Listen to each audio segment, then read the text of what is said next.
Ladies and gentlemen, look who's back in town. Y'all know who it is. I'm Jay, the modern the Texan. To my right, that is Money Matt Ma right there, my brother from another mother. Say hi, Matt. Shout What's out to the good? world. It's good to see you back, my guy. As y'all know, it's another week. It's been another long week, but it's a week after the Texans won. Well, no, they lost. It's 2 weeks after that. Sorry, I've had surgery since then, so I'm a little discombobulated. We all know how it went. This last game was terrible, but hey, it's cool. We watched some scary stuff in sports. We saw a guy nearly die on the field, and that was not cool. We'll talk a little bit about that. We watched Skip Bayless continue to make a buffoon of himself, as per the usual. El Chapo's son got arrested, and Mexico is going haywire. So much is going on in the sports world. So much is going on in the world. We're going to talk about that today. And of course, we're going to look through the darkness, try and find a little bit of light and bring it right back to the middle. Matt, how you been, my guy? It's been a while since you've been on. It has been. I've been a busy man at work, so I gotta save up that dough for my number one overall pick jersey. So Get the number one overall pick jersey. Good stuff. Well, as per the usual, we've been kind of just throwing the film out while we just kind of talk. This is going to be ugly film, so if there's any plays that y'all want me to review or see, or stop and kind of go back over, go ahead and let me know, and I'll stop, go over it, and we'll kind of review that play. Beige. Good to see you, my guy. Hello, Beige. Coming through. So let's kind of get into the first subject. Matt and I were kind of talking a little bit about this earlier. Damar Hamlin updates. I know y'all who are on Twitter all the time, y'all have been following what's been going on with him, especially those who watch football. It doesn't matter if you're an athlete or not. That was a scary situation to watch. In the chat, go ahead and throw y'all's feelings. What kind of went through your mind as you saw this? What did y'all think about? And Matt, I'll let you kind of take it away to start. When you saw it, if you saw it live, and even if you didn't, like if you saw the replay, what kind of went through your mind to start? So my initial reaction, along with like my parents and friends that I've talked to, was it looked like a standard football play. Like it didn't look like that hard of a hit, and I didn't want to take to Twitter or like post in the Discord or anything too fast saying that didn't even look like a hard hit, like what happened, because as soon as Damar stood up and like kind of took that step back, you knew it was serious and that this was probably one of the scariest injuries or mishaps that we've had on a football field in a long time. But then, like, as I was on social media that night, an interesting post I seen popped up. Cincinnati, I don't know what, like, voodoo is at that field, but 4 of the scariest injuries in football history have taken place at that football field. You had Ryan Shazier breaking his spine. You had Antonio Brown. We all know what happened there with Vontaze Burfict. Then Tua earlier the year, and now Damar Hamlin. So, like, whatever voodoo is happening there, like, we need to go through some sage or something, because, like, we can't keep having all these scary injuries take place. Was Shazier's injury, did that happen against the Bengals? I don't remember that happening. I thought that. I think that was in Cincinnati. Who was the other players? I know Shazier was one. Antonio Brown, and then Tua earlier this year. I thought that was against the Bills, but it don't matter. Well, he did get hurt against the Bills. The first game should not have played against the Bengals. Yeah, that was primary concussion for Tua happened against Buffalo, but then like the hand situation that Tua had, that was in Cincinnati. Yeah, that was when he was, doing his Doctor Strange impersonation. That was unfortunate. Yeah, I kind of agree with Josh here. When I first saw it, I thought it was a concussion. And then upon seeing the hit, because I thought initially he got hit in the face mask and it threw his head back a little bit. And then he just, also getting hit in the chest, and, lost air, kind of went down, and that was that. And And so I'm like, what the heck? Like, then hearing people saying he needed to have CPR done, but his heart didn't stop. And it was like, well, that doesn't make sense. If you do a CPR, that requires chest compressions, right? Otherwise, it's mouth to mouth or breath that you're giving the person, especially that oxygen. Can't breathe, which is what I was thinking was happening at first. But no, he just got hit wrong. And then I saw an interesting post on YouTube. There's a doctor, a sports medicine doctor, who reviews major injuries.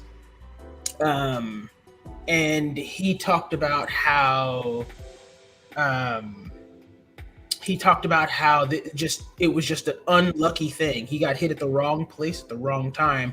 And this doesn't mean that he had a heart defect, but it's just unlucky. It's every human has the same reset switch, unless you're a mutant for some reason and you don't have it. But and when I mean mutant, I mean you have a mutation, a genetic mutation. But that's the only way you don't have this shut off switch. And it was just an unlucky thing. But it has to happen within, hundredths of a millisecond. So I highly recommend you guys look that up on YouTube. Try and find that video. I don't remember exactly what his name is, but I'll try and find it. I'll link it in the description below. While we're talking about the description below, don't forget to like, comment, and subscribe if you guys like what I'm doing. As always, if you guys have something you want me to pray for, put that in the comments, put that in the chat, DM me on Twitter, hit us up. We like to talk to people. We like to debate. We like to have a good conversation. All our social media information is below, so feel free to hit us up on the various spots. That includes Jordan and Ryan. Both of those guys are not here, but Jordan. Jordan is Texans thoughts, so you know how that goes. He's a busy man. Your boy Louie is blown away that you know us. Now we are blessed to know you, baby. That is just how that works. That's how it goes. Furthering the Damar Hamlin story, though, I kind of wanted to talk a little bit about that a little bit further. We did see that there has been some updates. He has woken up. His eyes are open. He's responsive. He's still not able to talk because he's got that, he's been intubated. He's still got that tube down his throat, so he's not able to breathe on his own. But it looks like there's no neurological damage according to what the doctors are saying, which is really good, right? Now, does that mean he's going to play football again? I hope he plays football again. Same time, I hope he doesn't, because I don't want that to happen to him again. I don't want him to play scared and then have him get injured in a worse way. But it is what it is. I mean, it's a sport. It's a sport he loves. It's what he's wanted to do his whole life. It's how he's got his family out of whatever situation they were in. And we want to continue to see him donate. If you guys haven't, on Twitter, and I'll try and find the GoFundMe as well and post that in the description below. If you guys want to donate to Damar Hamlin's GoFundMe, go ahead and do that. I'll try and find that and post that as well. I know it's well over 5 million now.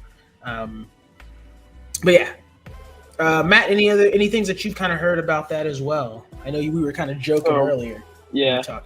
To touch on the reset button, if you will. So everyone's heart rate is like a constant up and down pattern, but there's that hundredth of a millisecond where it's flatlined. So a hard enough hit to the chest may not seem like enough, but that is more than plenty to stop your heart and cause cardiac arrest.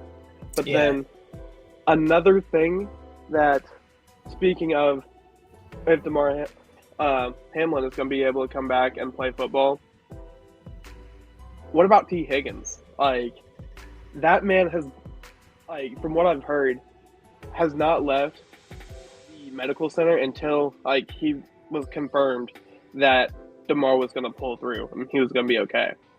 So, what's going to happen with him next time he's in a big game or a big situation and he goes to lower that shoulder to fight for an extra yard or an extra couple of yards, and his flashbacks to Damar happens and he doesn't do it.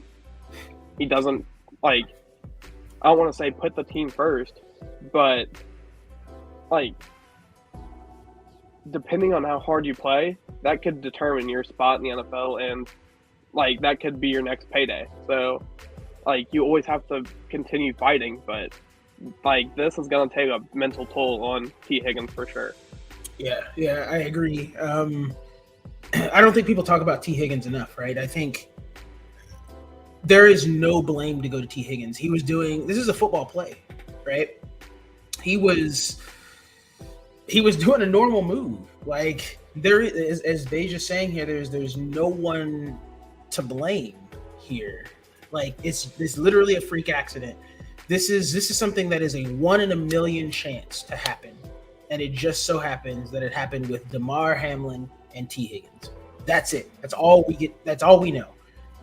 If I know T. Higgins will never see this video, but if he does, it is not your fault, bro. You made a great play. You're a great player.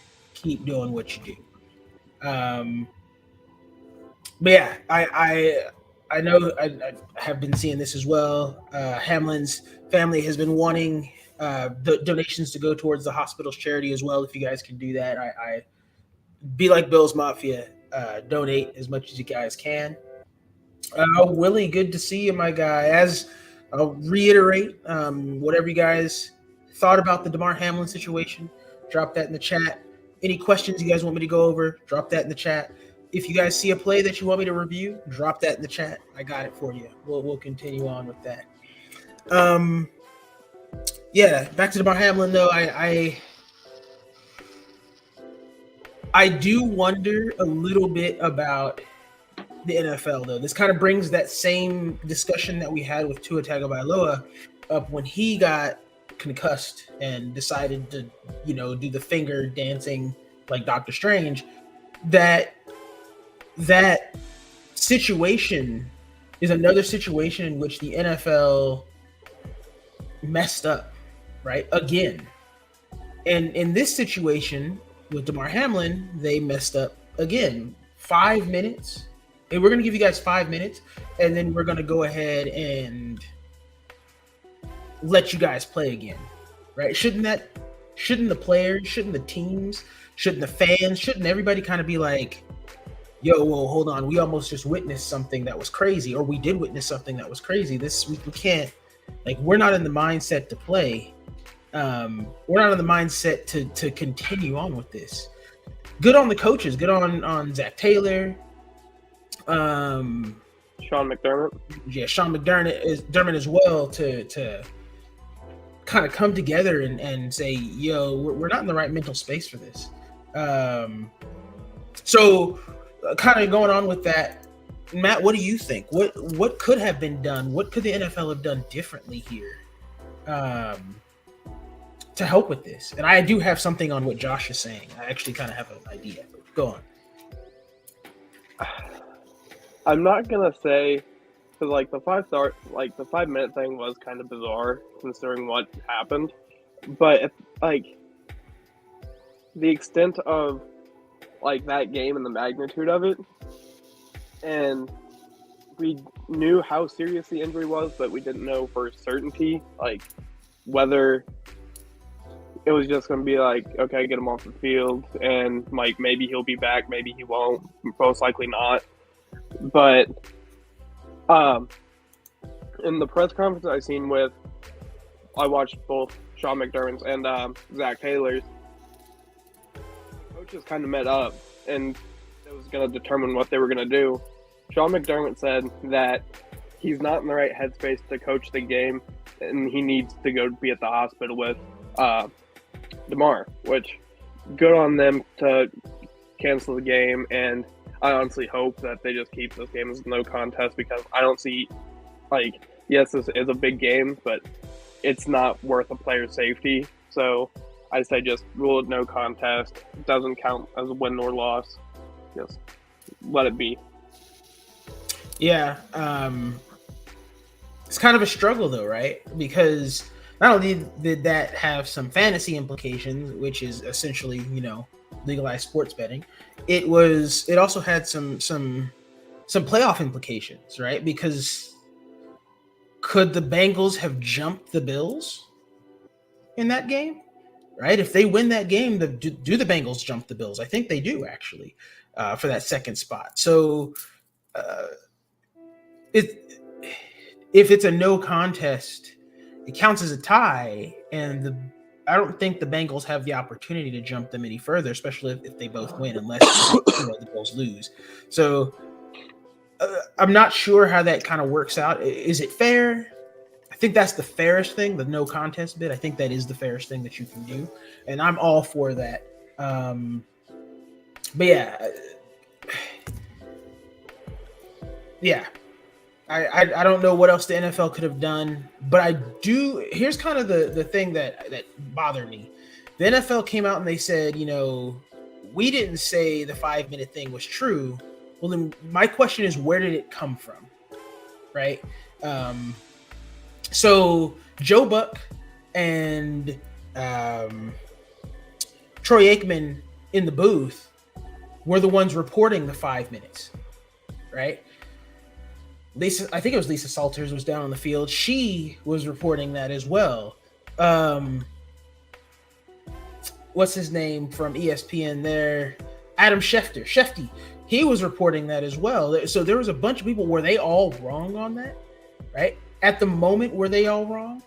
Because the NFL didn't come out that night and say it. They did say it the next day when people kind of probed into it and said, why'd you only give them 5 minutes? That doesn't even make sense. Like, shouldn't they have kind of been like, do you guys want to continue to play on? So I wonder if that's kind of a PR thing. That's just kind of my thought on that. But jumping into like what could possibly be done, I did have an idea, right? Different chest pads is kind of my thought. 2 situations have happened this year. This first one, which was a freak accident, but it isn't the only situation in which players have had issues where they've needed to either get their chest pads off quickly or they've needed to become more rigid. And so what I wonder is, could there be a situation where there needs to be a new invention, right? Some type of new pads. My initial thought was breakaway pads, quick breakaway pads, where there's a hinge and a key or something like that, that if you turn it one way, it just, and press this specific hinge, it just breaks the pads down into 6 different pieces and they just come off, allowing you quick access to the chest for situations like this. And then turn it another way and it turns rigid and kind of keeps the body locked. And same thing with the helmet, kind of keeps the body locked so that it makes it to where, especially during concussion situations and situations where there's head and neck injuries where they don't want the head to move, they don't have to wait for somebody to come in and stabilize the neck. Like, it just does it for them. And they can have that out there. And if that's not possible, what is possible is putting gyroscopes in helmets and putting a little light on the top that when funky head motion happens, it signals to everybody in the stadium that this player may have a concussion. What do you guys think on that? Matt, I'll let you go and kind of talk on that and my ideas there and my inventions. And in the chat, let me know what you guys think on those things. Breakaway chest pads. That's pretty interesting. But like, my only problem with that is you still have the jersey. Mm-hmm. So like the jersey's keeping that, like, those pads compact and tight. So we've seen players struggle to get their jerseys off, like for like post-game jersey swaps and stuff like that. So in order to like gain access to those breakaway pads, you would first have to try to get that jersey off, which scissors, man. Well, yeah, you could use scissors. But I don't care about your jersey being as a medic. That's fair. As a guy who's kind of in the Air Force, being trained as a medic for trauma care, like, cut that thing off, get it off. Like, it just cut it off. It's not. Nobody's looking to get that jersey for the night. Like, didn't take scissors into consideration, so we'll ignore what I just said. But no, it's cool. It's cool. That's how I think about it. I'm like, just cut it off. Like, there's no point in trying to keep it. Yeah. As for the helmet, though, I think that would be extremely helpful, especially if the NFL is really serious about player safety and concussions. And I know that's not the same thing as what happened with Damar Hamlin, but I do think that's something that's big that should probably happen going forward. I do wonder though if the 5-minute thing is standard for normal injuries. I do think that's the injury timeout time, because you kind of, when they do an injury timeout in the stadium, they kind of give 5 minutes, go to commercial break, so on and so forth for the game. So I do wonder if that's the case. However, again, the NFL, Joe Buck and co reported the NFL was giving everybody 5 minutes, and you did see players start to warm up. That's the thing that kind of goes against what the NFL was saying, is that they were warming up. So, and they kind of just shut it down. Oh man, Brevin almost caused another pick there. That was ugly. Going back to it though, I kind of want to further the conversation and go a little further. There was another situation that happened because of this Damar Hamlin case, and it comes with everyone's favorite debater in Skip Bayless. And if you guys like Skip Bayless or dislike Skip Bayless, I don't care what you guys like. I have no issues with it either. Or I have issues with him and have no issues really with him. I really don't kind of care about him that much.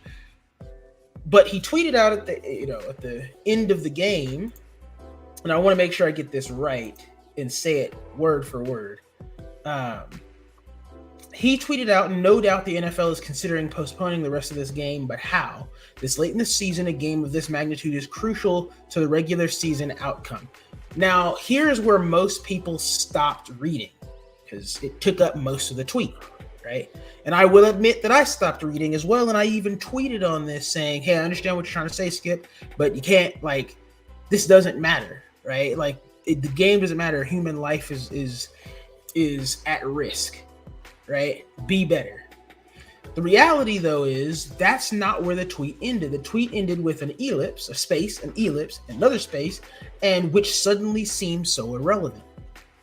So, read all together, no doubt the NFL is considering postponing the rest of the game, but how?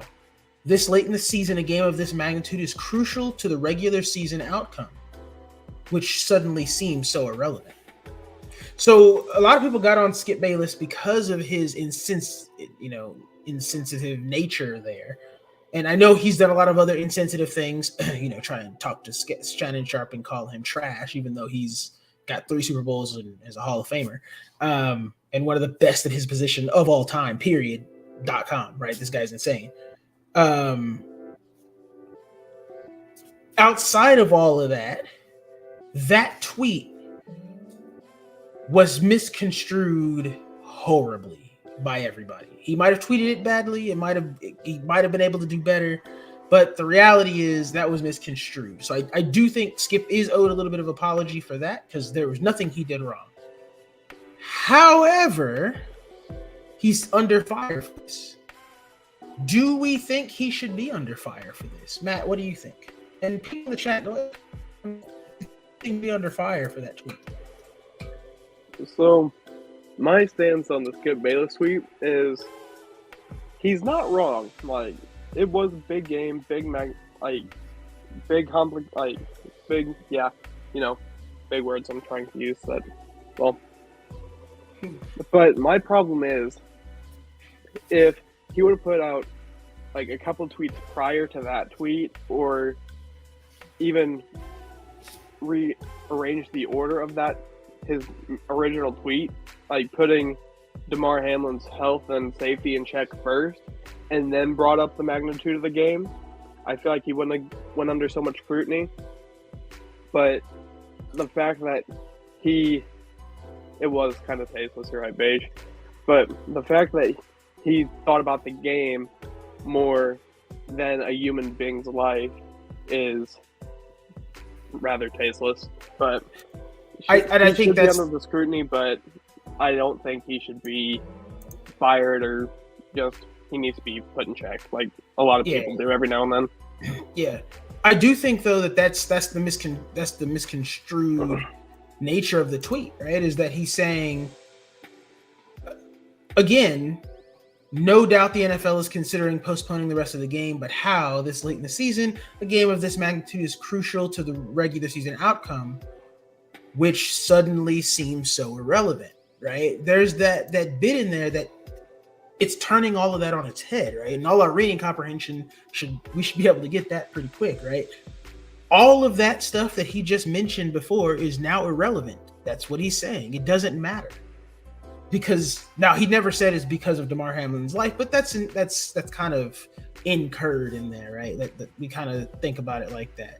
So the question is, again, is that our fault because of bad reading comprehension? Is it talk to you later, Beige? And I do agree it was kind of tasteless as well. Is it our fault because of bad reading comprehension? Is it Skip's fault for poorly wording and poorly doing stuff? Like, whose fault is this? Right? So in my opinion, I think it's both, right? Skip Bayless is already on thin ice because he's tweeted out too much stuff poorly.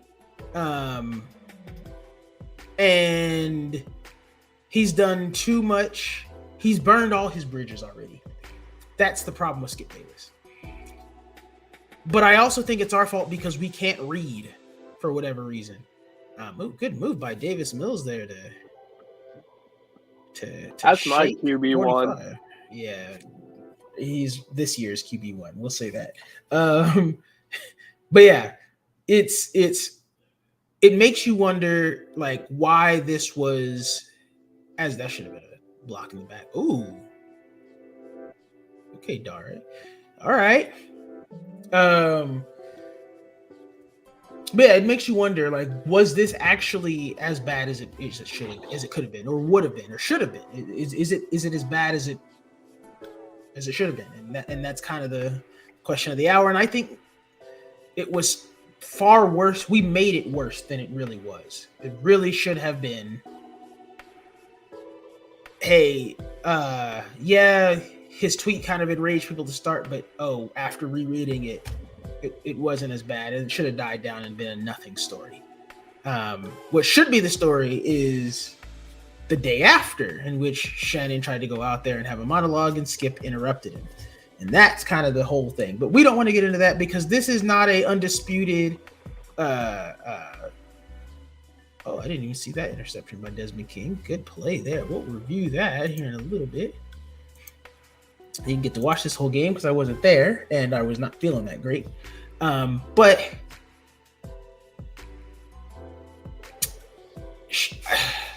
the more I think about it, the more I'm like, what else?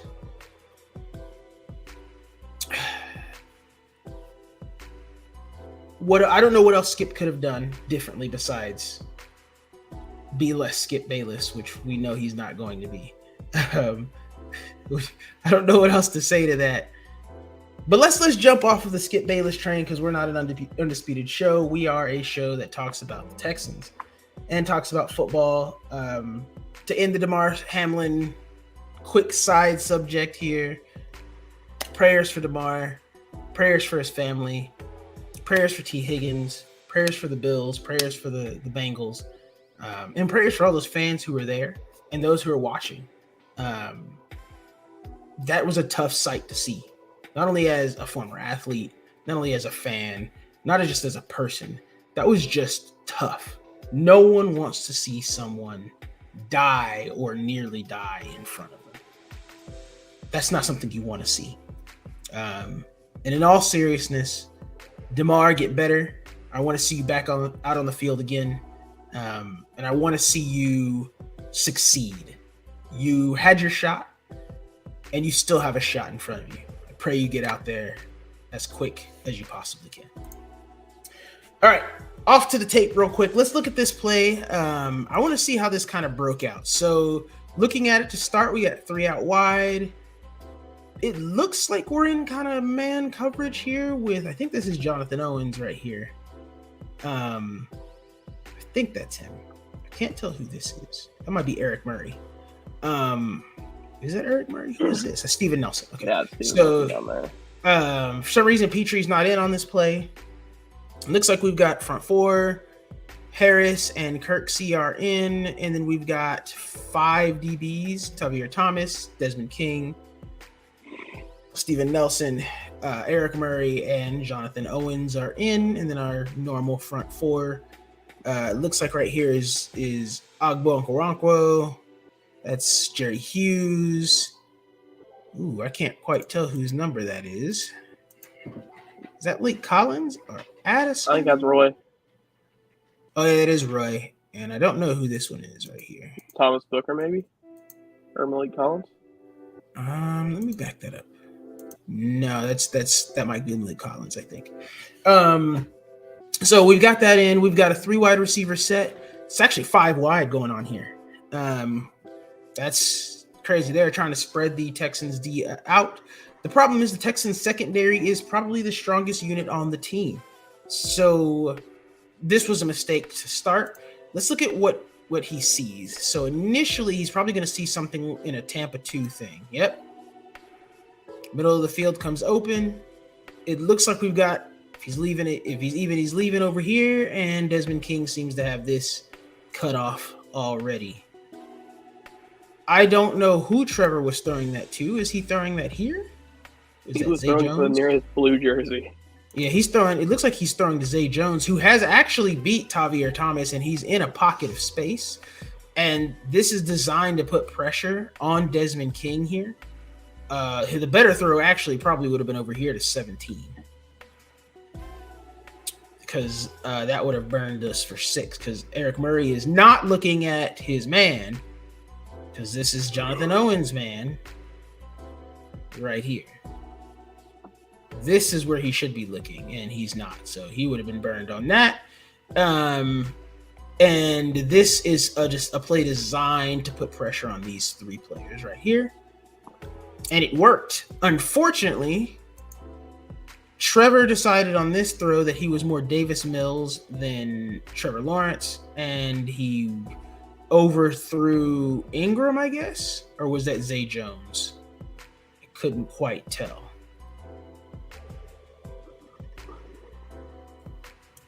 That's Zay Jones. So he overthrows Zay Jones badly, underthrows whoever was up there, which I don't even know. Is that Kirk? Nope, Kirk's on the. That's Marvin Jones. Who is that? Who is this guy? I don't know who that guy is, but he underthrows him wildly. He didn't even put it in the same area code as him. That was just a poor thrown ball. Good job by King to actually make a play on that. It was a free play essentially. That was ugly. That was ugly to say the least. That was a terrible, terrible read by Trevor Lawrence. Anything else you saw on that play, Matt? Nope. All right. Moving into what's going on for the future for the Texans going into this Colts game. Is this the only game that we're favored so heavily, Matt, in the history of this year? It might be. I remember before the first game of the season, I was going through the ESPN and checking who was favored. So I was curious, so I wanted to see how many games the Texans were favored in. I think there was only one game we were favored in, and if I recall correctly, I think it was the Bears game. We were 3-point favorites or something like that. But we were favored 55% to 45% or something like that. I don't remember the exact percentage, but I remember we were favored to win that game. But Obviously that didn't happen. So, also, another thing. What's sad about this game is we now have to rebuild that 9-game win streak we had going against the Jags. Yeah, that's unfortunate. This was their Super Bowl. That's unfortunate. The game against the Texans, it was unfortunate. But hey, like all good things, they must come to an end. Yeah. Davis Mills can't say he owns the Jags anymore. That's unfortunate. Unfortunate play right there. I will say this game was quite possibly the ugliest game the Texans have played in a very long time. We saw on a play 2 or 3 plays ago, Philip Dorsett wide open, should have had a touchdown, completely and utterly misses everything. Like the ball is in his hands and he just drops it. That's terrible. You can't be doing that. We just can't make throws. We can't make reads. The defense is doing all they can, but the offense just isn't producing. Going into this Colts game, though, Nathan Peterman. No, is it Nathan Peterman? Yeah, Nathan Peterman starting for the Bears. No, that's for the Bears. Yeah, that's for the Bears. But for the Colts, it's Sam Ehlinger, I think, right? Yep. I see why we're favored to win. Kayvon Thibodeau's classless act against next to a very injured Nick Foles. Yeah. I will say this. I think that we probably come out, guns blazing, and everybody's gonna say we're winning it all, but y'all forgot DeForest Buckner still exists. Gilmore still exists. Yeah. Isn't Shaq Leonard still playing, or is he out for the season? I think he's out for the season. I'm not 100% sure on that though. If he's playing, he's still there. Like that's not like that defense still exists. So, hey, and if Nick Casario somehow manages to see his video in time, hey, I can still sling it, coach. Yeah, give me a 1-day contract. Give me I'll a play 1-day for 5. contract. Actually, that first round pick is ours. Yeah, I can't take that 1-day contract because I don't want to die. Because I just had surgery. But you could do it. Like I'll take it for you, guy. Split the money with me. I'll take 10% in fees, please. Give me that 1-day contract for $100,000. We're good. That's good. $10,000 to me, $90,000 to you. It's all good. We gotta remember though, like at least 70's got to go to my hospital bill. Yeah. just wear a flak jacket. You'll be good. Wear a flak jacket. But no, the why not just start Jeff Driscoll? Just start Jeff Driscoll. Let him play the whole game. Mills is done. Davis We know Mills can catch that Brandon Cooks injury bug. Yeah, and just we don't have with. Nico Collins. Oh wow, who was he throwing to there? What just happened? No, I don't even know if he's throwing there. Philip Dorsett's over there too. What is this route combination?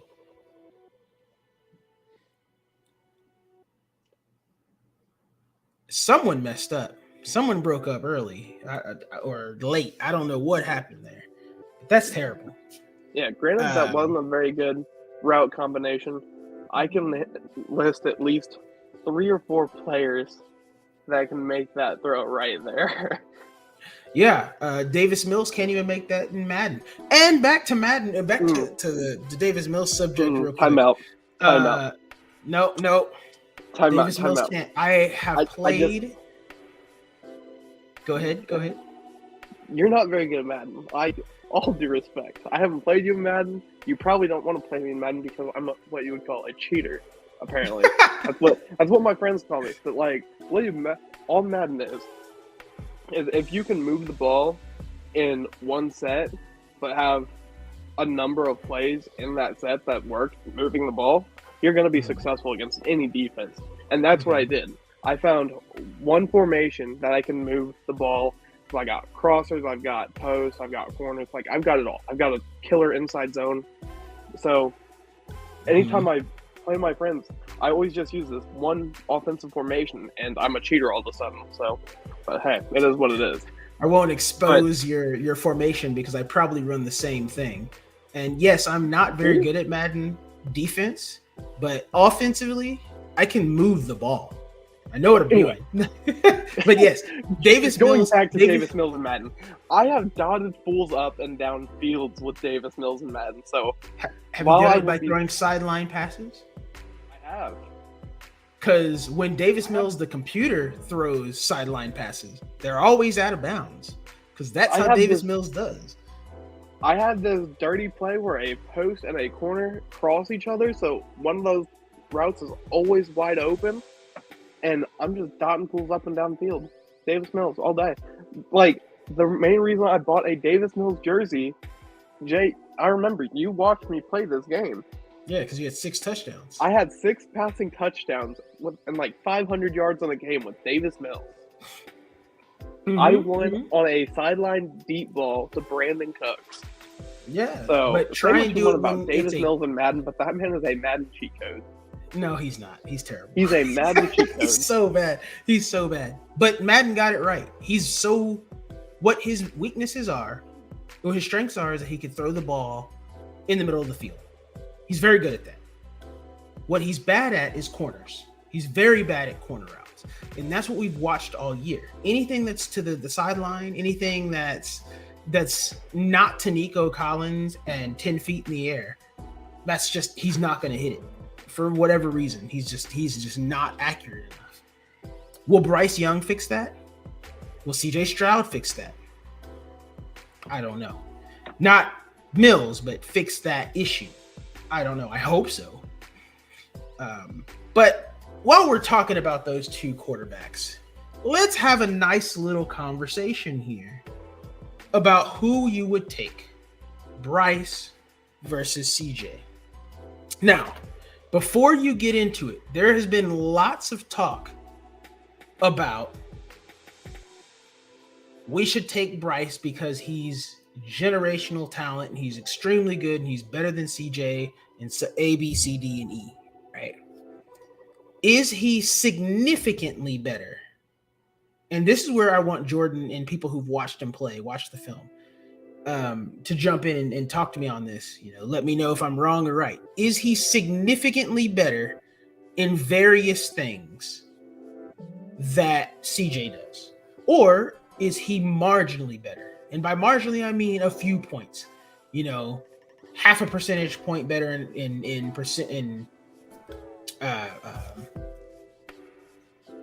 half a percent in accuracy. Touchdown to interception ratio is close, and a 40-yard dash is close. Things like that. Are they close to the same? If they are, take the names away and look at height and weight. And who would you take if their numbers are super close? That's how I want you to look at it. And that's how Nick's going to look at it. If they're super close, who do you take? You're always going to take the bigger player because you can't make someone taller.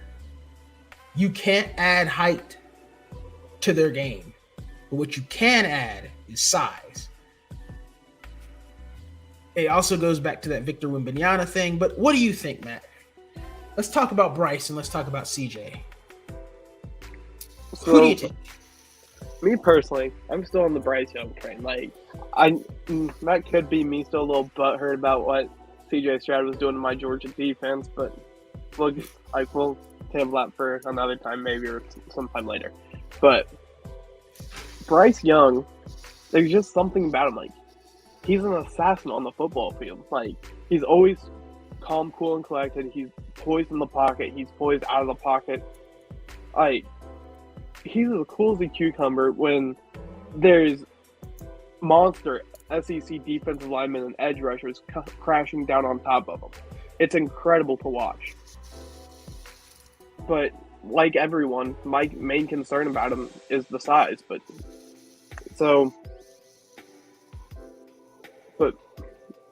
Devontae Smith, small wide receiver. People were worried he was going to get blown up by NFL linebackers and corners and safeties, but he's having a great season over in Philadelphia.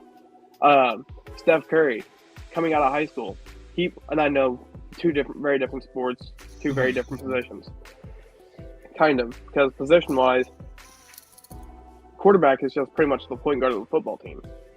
You still have you have to get everyone involved. You have to be able to deliver, but Philip Dorsett said it best on Saturday. Bryce Young is Steph Curry.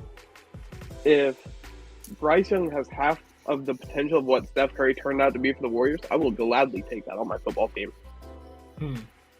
So here's the thing that I'll kind of throw out at people, and I don't know how they'll take this. Y'all will probably roast me in the chat. They'll probably roast me in Discord. I'll probably roast you right now. Yeah, you'll probably roast me right now. Here's how I look at Bryce Young. Was he not injured this year? after Yeah, a bad hit, like big hit. the game you're referring to, I think, was against Arkansas. I want to say he delivered a ball, and I think when he came down, he landed on his he wanted to brace himself, and it separated his shoulder or something like that. But other than that, I don't think he's been too injury prone. Yeah. So my question is, we know that this is the NFL, right? We know that this is the NFL versus the college football. The players in the NFL are bigger, faster, and stronger than the players in college football. Much bigger, right? So do we think that it was his AC joint that got hurt? And that was before the Tennessee game. Yeah. I don't know exactly what happened, but I remember that was the case. He was injured during the Tennessee game. Again, we know the SEC has really big dudes, right? They're all NFL ready, or a lot of them are NFL ready. But that's not every team, right? Tennessee is not full of NFL ready players. Arkansas has a bunch of good players, but they're not full of NFL ready players. Florida is the same, right? All those SEC schools, A&M isn't. There are some good A&M players, but not all of them are NFL ready players. Right? Alabama and Georgia, pretty much the two schools in the SEC that are full of NFL talent. And those dudes are huge. And those dudes hit hard. How do they play against each other, right? And that's kind of how I look at it. When it came down to it, that Ohio State team versus that Georgia team, Georgia got carved up. And that's not only through the air, on the ground too. They got carved up all over the place. If you're looking at drafting, what's his name? Jalen Carter. Oh. If you're looking at drafting Jalen Carter, number one, Ohio State told you why you shouldn't draft him number one. They pretty much eliminated him from the game. Now, my thing with that is Ohio State is probably undoubtedly the best offensive line in college football. And they had Jalen Carter double and triple teamed all game. So there really wasn't much Jalen could do for himself. While true, all of those dudes are not Laramie Tunsil or the ghosts of Jeff Saturday or any other, major player in the league, major offensive lineman, Trent Williams, just name a name, right? Name a center right now who's currently a top center in the league, right? Those Scott Questenberry. Yes. Yeah. Go with that. None of those players. We'll just use the Jags offensive line. That's none of those. Ohio State's offensive line over Jacksonville. You're crazy. The Cowboys offensive line, man. Okay, that's a good offensive line. That's if he goes against that, he's getting shut down. If he goes against, I don't know, the Ravens offensive line, if he goes against, the Colts offensive line is a shell of what it once was, except for Quentin Nelson. But if he goes against any other good offensive line, he's nixed from the game. He's gone. Will those other good offensive linemen or offensive lines be double and triple teaming him all game? Double teaming maybe, but triple teaming? Well, that's the point, right? That's what you do with the interior. You double and triple team them. Really, you double team them. And that's probably the most that they'll do. So the reality is he worth it at number one? No. Is he a first round pick? Maybe. Probably. He probably is. Top 10 pick? Probably. Probably is the top 10 pick. But going back to the CJ versus Bryce, for me, I'm still on the Bryce train. I really want Bryce Young. But what I want people to understand and why people have reservations is what I kind of said earlier. Any player can put on size. Excuse me as I sneeze. I might sneeze here in a little bit. We'll see. Any player can put on size, right? And that being weight.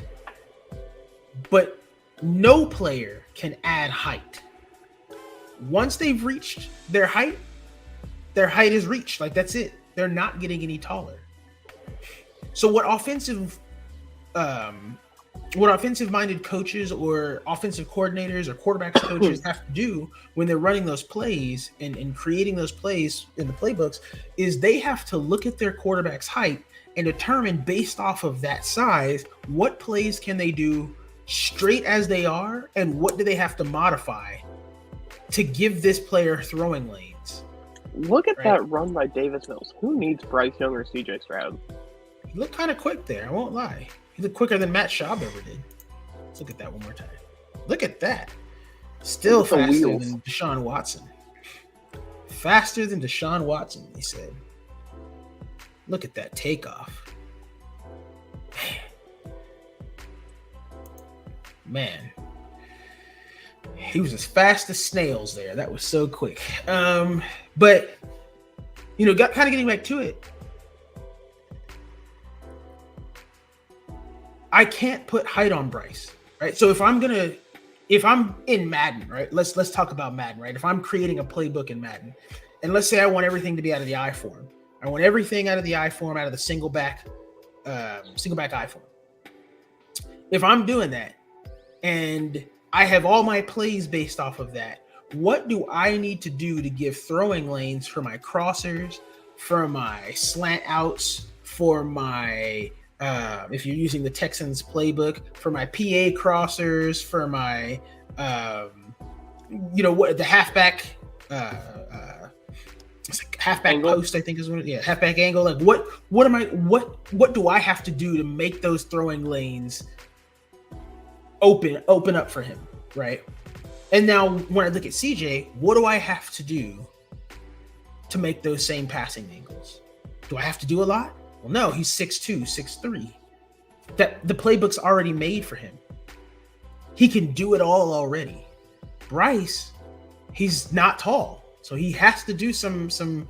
There's gonna have to be some finagling done. So that's why I would think Nick Caserio would have some reservations. But as Sean Payton says, does he walk on water?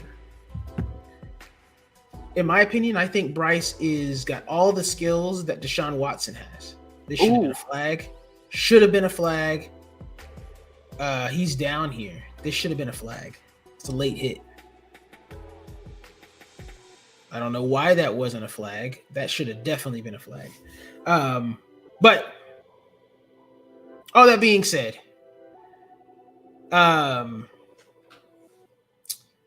want Bryce. I think he's the best option.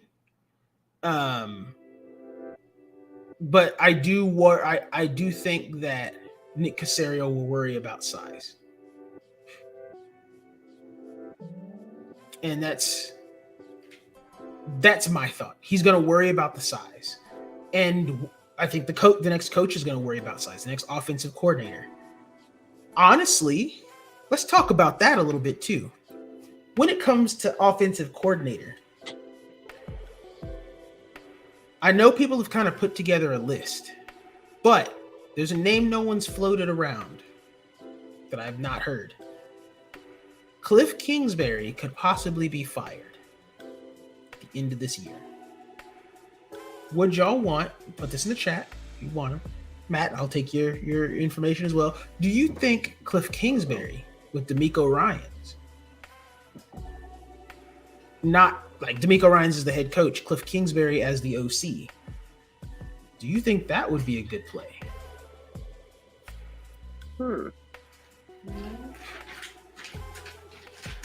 That's definitely really interesting because Cliff has experience with a small frame quarterback, so he would already kind of have ideas as to. Plus, Bryce has a better arm than Kyler. That's not true. Let's get that out here. No. More accurate anyway. More accurate, at least, I think. I don't think so either. That's another thing I wanted to talk about with Kyler. Kyler is, people forget, you cannot compare Kyler to and Russ to Bryce Young. to Bryce. You can't do it. You can't do it. Bryce Young does not play baseball. He's not a multi-sport athlete. He plays football only. He's a very good football player, but he only plays football. Both Kyler and Russ played baseball. Now, as Beige says, as he's playing hooky at work, Kyler is overrated. I agree with that. I think he's good for 8 games out of the year, and then he just Call of Duty comes out and he starts playing that. He loses focus at some point during the season. I don't know why. I don't think Bryce will be that way. But I don't think, in terms of talent, in terms of pure talent, Kyler Murray has more talent in his arm and his legs. I think he's faster too, and he's bigger than Bryce Young. So to compare them, it's not the same thing. It's just not the same thing at all. Same with Russ. I would love for him to be the next better version of I would love to see Bryce Young be Kyler Murray 2.0 and actually be able to perform for 17 games rather than Kyler only be able to perform for 8 or 9. But yeah, Bryce as Kyler that's not the same thing. It just ain't it, Chief. It's not it. Yeah, you were saying about Bryce, you were saying arguably better than Kyler. No, that ain't Chief. I'm not gonna. Anyway, the main point I was making was that Cliff has experience with a smaller quarterback, so he kind of knows how to scheme the receivers, like what he has to have the quarterback do in order to create those throwing lanes. So Cliff Kingsbury as offensive coordinator, I wouldn't be totally against it.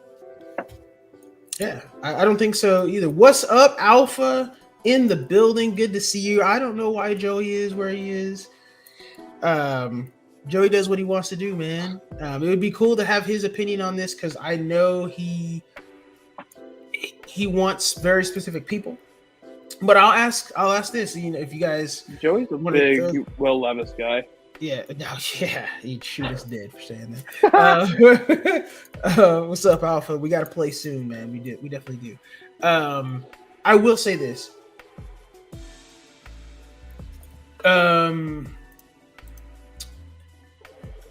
We were talking about, for those who just came in, we know DeMeco Ryans is a good coach a good coaching candidate for head coach. And I think, honestly, that's the best thing because it allows our defense to play to their strengths. We don't have to play this cover 2 junk anymore. We blitz more. Petrie gets to do more stuff like that. Let's look at that one more time. And let's just keep looking at that because it's beautiful. Just beautiful. Lurk! Got him. Look at that. Had too much stick him on the glove then. Yeah, he just beautiful play there. And that's his 5th pick. Does that put him back into defensive rookie of the year? Maybe. But DeMeco Ryans, Cliff Kingsbury possibly getting fired, getting Cliff in here.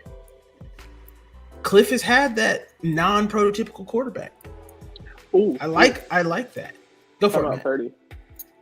Mike McDaniel. He's been rumored to be fired this offseason.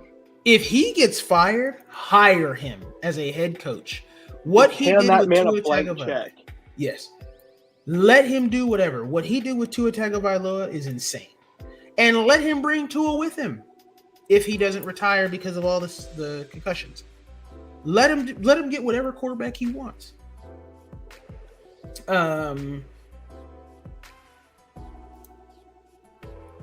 I can't accept that my organization. I can accept the Texans. I don't know if they're trash. I think they've had too many years. Yeah, we're definitely in transition, right? But we're definitely in a spot where we've just been unlucky for so long. right? It's been that way for a while. It's just been unfortunate. It is what it is, right? For me, I just enjoy the ride. I enjoy the games. I enjoy the other fans. It's great. But what I would like to see, if it was there, if Mike McDaniel gets fired, I definitely don't want Cliff Kingsbury as a head coach. I don't want the air raid offense here. But I do think him as an offensive coordinator with DeMeco Ryans, that's fantastic. I'd do it all day. Let that happen.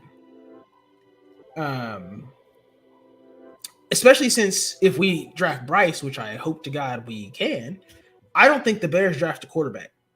I think they draft. Definitely not going quarterback. I think they go after either Will Anderson or Jalen Carter. They need to stop the run. They were one of the worst defenses in the NFL. They need to stop the run. They've got their quarterback. I don't think they're going to do that. Look at this overthrow. That's points, y'all. That's points off the board right there. Remember what I said about Madden getting them right there? Do that ball out of bounds. That's what he does to me all the time in Madden. But I still won a Super Bowl with Davis Mills as quarterback. And I'm working on my second one. So it's cool. Yeah, if I agree with this, Beige. If Bears pick first, Anderson's off the board, Bryce comes to us at 2, and whatever we pick with the Browns pick, I think we should either take Quentin Johnston or Jordan Addison, whoever's there. And then at 32, we probably want to take, if Voorhees is there, we want to take him. We need to shore up that offensive line. That's just my thought. And then we start just clamping down on defense. If at any of those spots, and if at 32 Kelee Ringo is there, I know he got toasted by Marvin Harrison Jr. and he got toasted by that Ohio State wide receiver core. But yeah, that's something I've noticed. So I went to the Georgia and Mizzou game, and then I watched the Peach Bowl game. So that's something Ringo struggles with, is smaller, shiftier receivers, because he's more of a big, more of a bulky corner.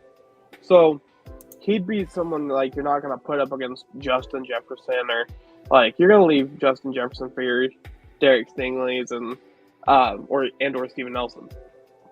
You're going to put Kelee Ringo on the big body receiver like a Mike Williams or Cortland Sutton. Isn't Justin Jefferson a big boy too? Justin Jefferson's more shifty. He's small and compact and shifty. He can do whatever the heck he wants. He's Justin Jefferson. He really can. Except unless Jair Alexander or Trayvon Diggs is across from him, then Jay Jettis is kind of on a milk carton. Yeah. Dang. I will also say Siaka Ika is a good pick. I definitely want him as well. That in the second round would be great. I'd love or to if see Jared Verse or Felix Uzama is there at 32. Yeah. Great players. We have so many options. We have 11 picks this draft or 13 picks from crazy picks. Like that. That's insane, right? That's we have the ability to literally change an entire side of the ball with 11 picks. If we just went defense, we could literally have an entire new starting lineup. But I think we take 3 or 4 offensive players and the rest are on defense. And I think that defense just gets... If we take an offensive-minded head coach, I think we get more offense. I don't think our defense was super bad this year. I actually think our defense was okay. Sure, they couldn't stop the run. That's why you get a Siaka Ika. But we have more offense, one more receiver. I'd be fine with Quentin Johnston. I'd also be fine with Jordan Addison, Jordan, Nico. There's also a lot of good sleepers late in the draft, like Jalen Hyatt, Cedric Tillman, Josh Downs, Zay Flowers. Yeah. Also, keep in mind, y'all, next year we also have 2 first-round picks, and that's where we go for. I can already lock up one of our first-round picks next year's got to be Brock Bowers. If we don't take Darnell Washington this year, get them both. I can think of a lot worse scenarios than having a tight end core of Darnell Washington, Brock Bowers, and Tegan Quitoriano. Yeah, Tegan Quitoriano is. I think he's legit. I think he's a tight end too, and having all 3 of those players would be crazy, in my opinion. That would be great. I've been a Tegan fan for quite a while. I do think we should be able to get some good edge in this class as well. Edge is deep this year. That would be really great for us. I think we could probably lock some of that up in the second round, in the third and fourth as well. We could probably get some really good talent there. So yeah, this draft is going to be great for the Texans. I definitely think next year we'll be in a much better spot. We'll be a young team still, but I want you to look at us like the Bengals right after they drafted Joe Burrow. So yeah, I don't know if we want to take anybody from the Army. They tend to be small, but that's just me. Small? They tend to be, and here's why I say that. Because Army has height and weight restrictions. So you can't be a certain size. Andre Carter is 6'7". 6'7", what's his weight? Because you I'm can't not, be over 300 pounds in I know Army. he's not over 300, but I know for a fact that man is 6'7". Hang on, give me just a second here. He'd probably also be too tall. But usually, I only know this because, I was in the military. But generally in the military, you have height and weight restrictions. You can't be He's 260.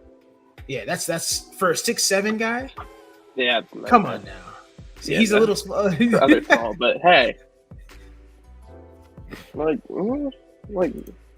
Still, he's a big guy. I mean, sure, he's a weapon. He's also played in the Navy, right? Like, let's be real here. He's not saying he's a bad player, but generally, there's been very few players from. That was almost a safety, and Jeff just why did this man teabag? What just happened? Hold on, let's go back here. Can we get some? Can we talk about how this one should have been taunting? Whoa. What's going on? There's no reason for this. None. What is that? Jeff Driscoll. How could this shows violated. right here? You just took it. The man sat on his face. What is going on here? And he just took it. He just laid down and was like, "Oh, I just got to lay here and take it." Look at that. He's dead. Stop it. Stop.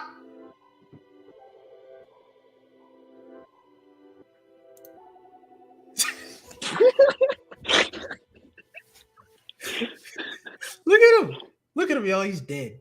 He's dead. That's why you need to start him. Start him Sunday, and that's just it right there. Just let him prove what he's got. Yeah, we could put size on him. Yeah, drop some L's in the chat, some F's in the chat for Driscoll. That was unfortunate. He took the giant L there. That was unfortunate there. Very unfortunate. Putting size on him, yeah, you could put some size on him, but remember, he's Army, so the Army has very strict height and weight requirements, and I don't know if they're going to give him that. They probably will, like 99% of the times they do, but he also does have to get a waiver of service because he does have to serve 10 years after going to that school. So remember that. These are things that have to go with the Army. Or any military school, Army, Air Force, Navy. So Navy is Annapolis, Army is West Point, Air Force is Air Force Academy. There's various schools. So yeah, with that being said, let's throw out some questions. Is there any questions that you guys wanted to talk to Matt and I about? Anything you guys wanted me to discuss? Anything that that is just pressing on your minds? Anything y'all want us to kind of go over? It could be over anything. It could be over the Texans. It could be over this game. Any plays you guys want me to go back to? What was that? But yeah, I mean, I think we've pretty much covered everything with the Texans. I do kind of to recap. We talked a good chunk, like 30 minutes. We talked about Damar Hamlin, that whole situation with Skip Bayless, and so on and so forth. That was real fun. That was a good conversation. It's serious, but prayers out for Damar and family. Donate to his GoFundMe's that are out there. I'll try and put those in the chat. If I can, or when I can, or I'll put those in the description. We talked a good chunk, a little bit about Skip Bayless. We talked about the whole situation between CJ Stroud and Bryce Young, which one should be taken, why Nick would take one over the other. It comes down to size, y'all. That's generally it. It's not bulky size, but height. A player can't grow anymore. You can't add height to him, but you can add weight.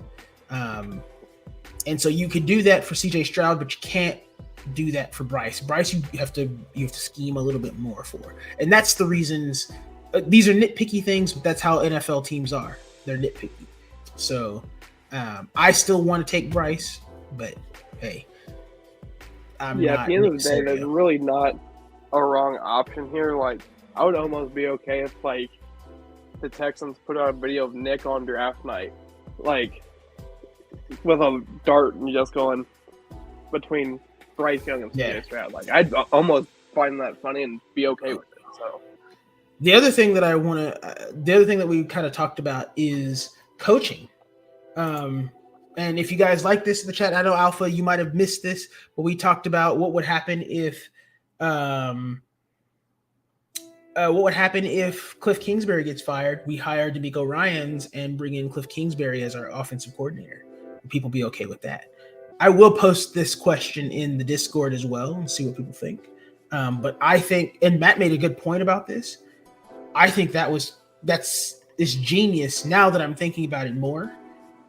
Cliff Kingsbury as OC with, Bryce Young, he already knows how to deal with smaller quarterbacks. He had to do it with Kyler. So there you go. Who else? Who had to do it with Baker? So whoever had to do it with Baker, Baker's had to do it. Baker's another reason why you kind of look and you're like, is Bryce a good option? Because he's a smaller quarterback and did not do well. He had his moments, but he's just not been the greatest. So with that being said, look at the film. Question of the day. Do y'all think that Jalen Petrie has a shot at being Defensive Rookie of the Year after getting his 5th pick and having the most tackles of any rookie, period, this year? Drop your answers to that in the chat. Matt, what do you think on that? Does Jalen Petrie have a chance? My biased opinion, yes. My unbiased opinion, probably not. Sauce is got to be Sauce, right? Yeah, it's either going to be Sauce or Tariq Woolen. Thing is, though, Sauce has been getting burnt lately. Has he? Getting turned into burnt toast. So, let's go to the NFL real quick. Let's see. Let's take some look at some stats. We know Petrie has 5 interceptions on the year. Yeah, he has 5 interceptions and like 130 tackles or something like that. Yeah. He's literally gone crazy. He's gone insane.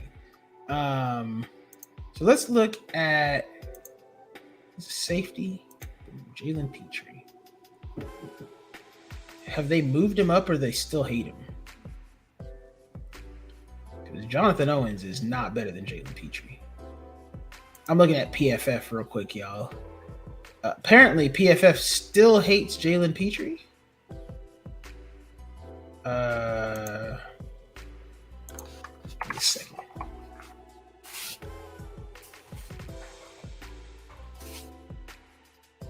Yeah, they have Jalen Petrie under Jonathan Owens. Oh, that's why I need to sign in. Give me a second while I sign in. There we go. All right, let's get this in order. Jalen Petrie. Jalen Petrie's not even. He's not even listed in the. He's near the bottom. Why, I don't know. The man has 5 interceptions. He's been great against the run, even though they say he's not been great against the run. He's been a big reason why the run hasn't been as bad. The man is crazy. His pass is insane. It is what it is. I do think he should get some looks for Defensive Rookie of the Year. I still think Dameon Pierce, even though he's been out these last couple of games, I think he should get nods at Offensive Rookie of the Year. Will he? I don't know. We will see. We will see. All right. This game has got 4 minutes left in it, guys. It's pretty much nothing. Man, Sauce is the number 1 rated corner. And Tariq Woolen is not.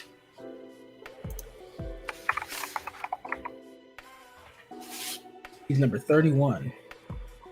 That's got to go to Sauce, unfortunately. Although I think Jalen Petrie should have a nice little say in that. But all right, guys, this film is pretty much over. We talked about a lot today. Y'all know how it is. We looked into the darkness, found a little bit of light, kind of brought things right back to the middle, just like we always like to do. If you guys don't have any other questions or concerns, or if you guys do, drop them in the chat, drop them in comments below. Hit us up on Twitter and our DMs, and we'll look to answer those as we can. Hit us up on Discord, the Texans Thoughts Discord, if you guys are there, if you guys are team members there. Man, that was an ugly play. That was unfortunate. You guys know where we are. You know how we like to have fun, how cool things are in life.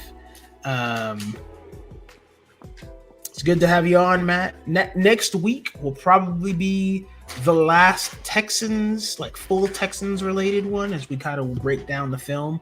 I'll have a little bit more time. I didn't really have as much time this week. I've been recovering still from the surgery. If I could show you guys the scars, I would, but that's not going to be good. YouTube would probably block the video for things destroying eyes because it's just ugliness. But scars aren't that bad. Life is much better. If you guys are having issues with the gallbladder, get it taken out. Just do it. Just do it. I think that's all for the night, man. Anything else you got for the people, Matt? I got nothing. All right. Well, y'all know how it was. As I said, we brought it all right back to the middle. It's a pleasure talking with you guys tonight. Chill stream, fun stream. Love you all. Shout out to Alpha. Shout out to Beige. Shout out to Josh. Shout out to Willie. I know y'all were all on tonight. I feel like I'm missing somebody. Someone else. Shout out to Louie, Beige's son. Shout out to Louie as well. Yeah. Shout out to Louie. It was good talking with all y'all tonight. Shout out to Alpha. I don't think I said that. Shout out to Alpha. Good to see you in the chat again, my guy. And shout out to my wife, who I think is also watching, because that is what she does. She watches everyone. So shout out to Kelly as well. This is the Moderate Texan Podcast, y'all. We will see y'all next week. And after next week, we'll start talking about some other things like barbecuing and cooking and various other subjects. Not just this. Good talking with y'all. Y'all have a good night. Peace out. Much love to y'all. Prayers.